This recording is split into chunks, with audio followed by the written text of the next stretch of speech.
সমস্ত কর্মকাণ্ডে সব মানুষকে সম্পৃক্ত করবেন, এইটা অনুরোধ। আর কাজের ব্যাপারে যে সরকারি নিয়ম আছে, বন বিভাগের সাথে কথা বলে আপনারা গাছ কাটার একটু পারমিশন নিয়ে গাছ কাটতে পারবেন, ঠিক আছে? এর কোনো সমস্যা হবে না।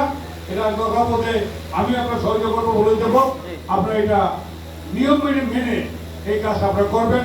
গাছের মালিক তো আপনারাই, গাছ লাগাইতে সরকার, কিন্তু মালিক আপনারা। হয়তো সরকার একটা 10% রেভিনিউ সরকার নেবে, বাকিটা তো আপনারাই পাবেন। যাই হোক, রাস্তা সরকারি লাগাইছে ব্যক্তি, হ্যাঁ লাগাইছে এলাকাবাসী।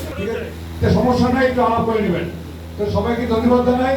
আমার মা বোনরা আজকে উপস্থিত আছে, তাদেরকে ধন্যবাদ জানাই যে নির্বাচনের পরে আজকে ছোট্ট একটা অনুষ্ঠানে আমরা একটু কষ্ট করে আসছেন।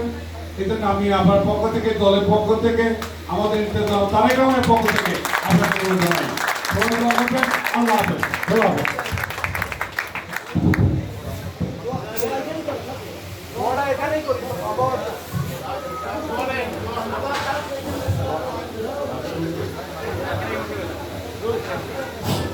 এবারে আমাদের এই রাস্তা উদ্বোধন উপলক্ষে দোয়া অনুষ্ঠান হবে। দোয়া অনুষ্ঠানের পরিচালনার জন্য দায়িত্ব বলতেছি আমাদের নিউ মার্কেট মসজিদের সম্মানিত ইমাম সাহেবকে। এ সাখাওয়াত হোসেন।